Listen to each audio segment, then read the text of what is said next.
সীমান্তের ওপার থেকে আসা যে কোনো হুমকি কিংবা প্রতিবেশীর চোখ রাঙানিকে নিমিষেই ধূলিসাৎ করে দেওয়ার চূড়ান্ত প্রস্তুতি নিচ্ছে বাংলাদেশ সেনাবাহিনী।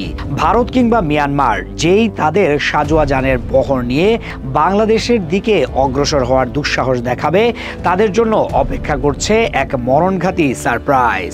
বাংলাদেশ সেনাবাহিনী তাদের স্পেশাল ফোর্সের শক্তি বৃদ্ধির লক্ষ্যে এমন কিছু অত্যাধুনিক যুদ্ধাস্ত্র ও সরঞ্জাম সংগ্রহের প্রক্রিয়া শুরু করেছে, যা বর্তমানে বিশ্বের অন্যতম সেরা এবং ন্যাটো স্ট্যান্ডার্ড মানের। এই তালিকার সবচেয়ে আলোচিত নামটি হলো জ্যাভলিন অ্যান্টি-ট্যাঙ্ক গাইডেড মিসাইল, যাকে বর্তমান বিশ্বের যে কোনো ট্যাঙ্কের জন্য সাক্ষাৎ যমদূত বলে গণ্য করা হয়। গত 25 নভেম্বর প্রতিরক্ষা ক্রয় মহাপরিদপ্তর বা ডিজিডিপি থেকে একটি অত্যন্ত গুরুত্বপূর্ণ নথি প্রকাশ করা হয়েছে। সামরিক ভাষায় একে বলা হয় রিকোয়েস্ট ফর ইনফরমেশন বা RFI।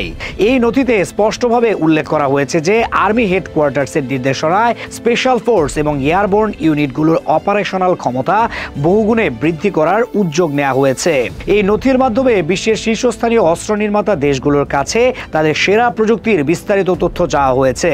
চাহিদার এই তালিকায় সবার উপরে রয়েছে জ্যাভলিন অ্যান্টি-ট্যাঙ্ক উইপন সিস্টেম। তবে শুধু মিসাইলই নয়, parachute system, air burst grenade এবং ভার্টিক্যাল উইন্ড টানেলের মতো উচ্চ প্রযুক্তির সরঞ্জামের খোঁজ করছে বাংলাদেশ। সোজা কথায়, বাংলাদেশ সেনাবাহিনী এখন আর গতানুগতিক সংখ্যার উপর ভরসা করতে রাজি নয়। তাদের মূল লক্ষ্য এখন গুণগত মান বা কোয়ালিটি।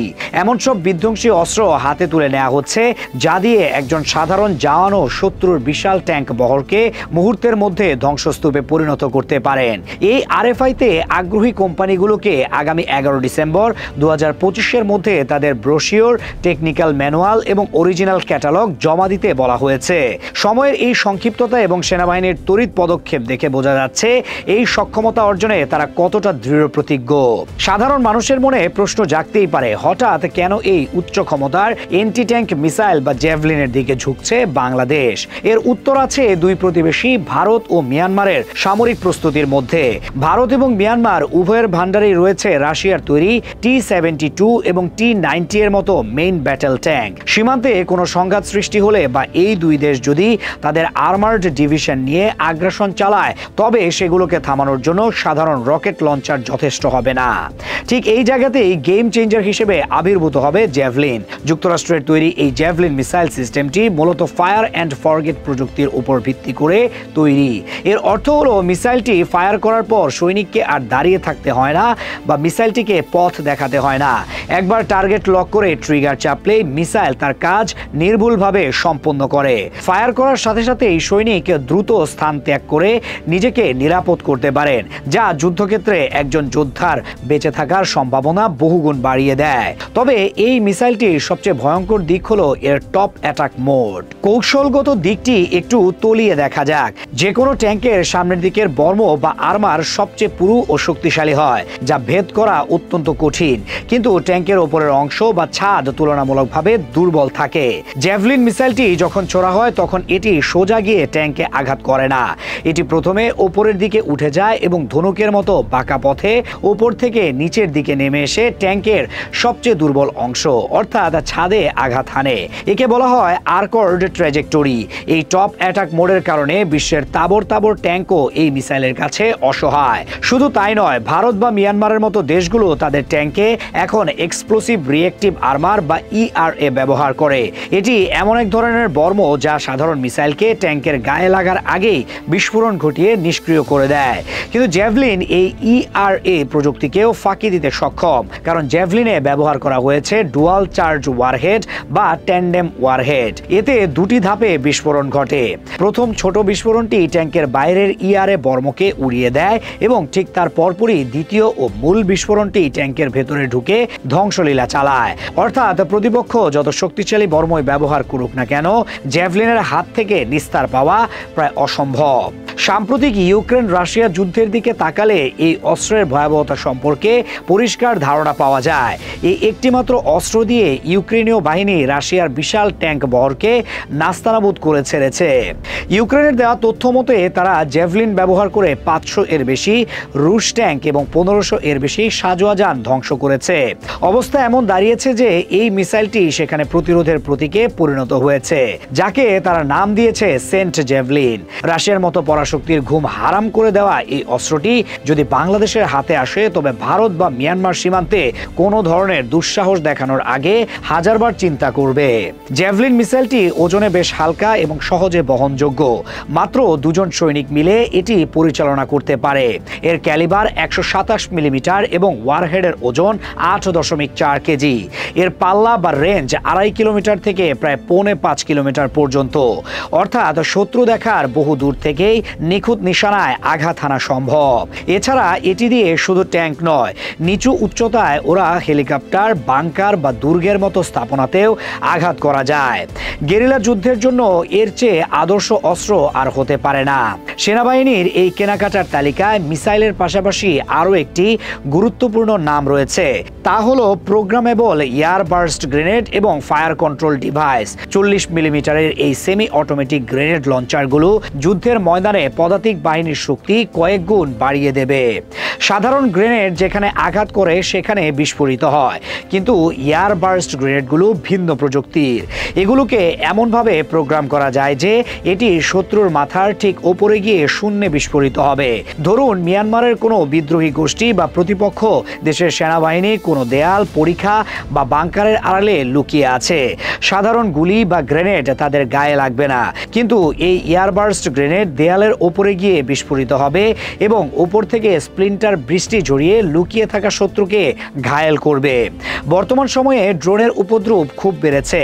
এই এয়ারবার্স্ট মিউনিশন ব্যবহার করে খুব সহজেই নিচু দিয়ে ওরা ড্রোন ভূপাতিত করা সম্ভব। বাংলাদেশ সেনাবাহিনী তাদের ইনফ্যান্ট্রি বা পদাতিক ইউনিটকে এমন সক্ষমতায় নিয়ে যেতে চাইছে যেখানে শত্রুর লুকানোর কোনো জায়গা থাকবে না। এখন আসা যাক স্পেশাল ফোর্সের জন্য চাওয়া প্যারাশুট সিস্টেমের প্রসঙ্গে। আরএফআইতে হাই অল্টিটিউড লো ওপেনিং এবং high altitude high opening parachute সিস্টেমের কথা বিশেষভাবে উল্লেখ করা হয়েছে। এই শব্দগুলো সাধারণ মনে হলেও সামরিক ক্ষেত্রে এর গুরুত্ব অপরিসীম।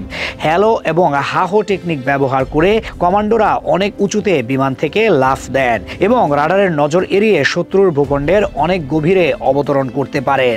বিশেষ করে হাহো জাম্পে অনেক উঁচুতে প্যারাশুট খুলে কমান্ডোরা বাতাসের প্রবাহ কাজে লাগিয়ে দীর্ঘ পথ গ্লাইড করে শত্রুর অগোচরে নির্দিষ্ট টার্গেটে পৌঁছে যান। এটি মূলত গোপন অনুপ্রবেশ বা কোভার্ট অপারেশনের জন্য ব্যবহৃত হয়। মিয়ানমার সীমান্তে বা পার্বত্য চট্টগ্রামের দুর্গম এলাকায় ঝটিকা অভিযান কিংবা শত্রু সীমানার ভেতরে ঢুকে তাদের কমান্ড সেন্টার ধ্বংস করার জন্য এই সক্ষমতা অত্যন্ত জরুরি। এই ধরনের প্যারাশুট কেনার আগ্রহ প্রমাণ করে যে বাংলাদেশ সেনাবাহিনী তাদের স্পেশাল ফোর্সের স্ট্র্যাটেজিক ইনসারশন বা কৌশলগত অনুপ্রবেশের ক্ষমতাকে এক অনন্য উচ্চতায় নিয়ে যেতে চাইছে। এর সাথে সামঞ্জস্য রেখেই কেনা হচ্ছে ক্লোজড ভার্টিক্যাল উইন্ড টানেল। এটি মূলত প্যারাট্রুপার এবং স্পেশাল ফোর্সের প্রশিক্ষণের জন্য ব্যবহৃত একটি বিশাল চেম্বার, যেখানে কৃত্রিমভাবে বাতাসের শক্তিশালী প্রবাহ তৈরি করা হয়। বিমান থেকে লাফ না দিয়েও মাটিতে বসেই শূন্যে ভাসার অনুভূতি এবং স্কাই ডাইভিং এর যাবতীয় কসরত এখানে শেখা যায়। এতে একদিকে যেমন প্রশিক্ষণের খরচ কমে, অন্যদিকে দুর্ঘটনার ঝুঁকিও থাকে না। সারা বছর আবহাওয়া যেমনই থাকুক, কমান্ডোদের প্রশিক্ষণ চলতে থাকে। এই ধরনের ইনডোর সুবিধা নিশ্চিত করার মাধ্যমে সেনাবাহিনী তাদের দক্ষতাকে আন্তর্জাতিক মানে উন্নীত করছে। অনেকের মনে খটকা লাগতে পারে যে আরএফআই জিনিসটা আসলে কি, এটি কি চূড়ান্ত কেনাকাটা? বিষয়টি পরিষ্কার করা যাক। আরএফআই মানে হলো রিকোয়েস্ট ফর ইনফরমেশন। যখন সেনাবাহিনী কোনো বড় ধরনের অস্ত্র বা প্রযুক্তি কেনার পরিকল্পনা করে তখন তারা হুট করে বাজারে গিয়ে সেটি কিনে ফেলে না। প্রথমে তারা যাচাই করতে চায় বিশ্বে কারা কারা এই প্রযুক্তি সরবরাহ করতে সক্ষম, তাদের কাছে কি কি ভেরিয়েশন আছে, দাম কেমন হতে পারে এবং তারা টেকনোলজি ট্রান্সফার বা প্রযুক্তি হস্তান্তর করবে কিনা। এটি হলো বাজার যাচাইয়ের একটি প্রাথমিক ধাপ। এই ধাপের মাধ্যমে সেনাবাহিনী নিশ্চিত হতে চায় যে তারা সেরা জিনিসটি কিনছে। জ্যাভলিন মিসাইল বা এই ধরনের হাই এন্ড ইকুইপমেন্ট কেনার জন্য ডিজিডিপি যে আরএফআই জারি করেছে তা থেকে বোঝা যায় প্রসেসটি এখন প্রাথমিক পর্যায়ে থাকলেও লক্ষ্য সুনির্দিষ্ট। এই নথিতে গ্রুপ এ ভুক্ত দেশগুলোর কথা বলা হয়েছে, যার অর্থ হলো বাংলাদেশ এখন আর যেনতেন সোর্স থেকে অস্ত্র কিনতে রাজি নয়, বরং পশ্চিমা বা উন্নত বিশ্বের প্রথম সারির দেশগুলোর প্রযুক্তির দিকেই তাদের নজর। বাংলাদেশ সেনাবাহিনীর এই আধুনিকায়ন প্রক্রিয়ার দিকে তাকালে একটি বিষয় স্পষ্ট হয়ে ওঠে, তারা গতানুগতিক যুদ্ধের ধারণা থেকে বেরিয়ে এসে স্মার্ট ওয়ারফেয়ার বা আধুনিক যুদ্ধের জন্য প্রস্তুত হচ্ছে। আগে যেখানে অস্ত্রের সংখ্যার ওপর জোর দেওয়া হতো, এখন সেখানে জোর দেওয়া হচ্ছে প্রিসিশন বা নির্ভুলতার উপর। ভারত বা মিয়ানমারের মতো দেশগুলোর সাথে পাল্লা দিতে হলে বাংলাদেশের মতো দেশের জন্য এই ধরনের হাইটেক এবং লিথাল অস্ত্রই সবচেয়ে বড় ভরসা। বিশেষ করে জ্যাভলিনের মতো এন্টি ট্যাঙ্ক মিসাইল যদি বাংলাদেশের বহরে যুক্ত হয়, তবে তা এই অঞ্চলের জিওপলিটিক্স বা ভূ রাজনীতিতে বড় প্রভাব ফেলবে। যুক্তরাষ্ট্রের তৈরি এই জ্যাভলিন ছাড়াও সুইডেনের NLS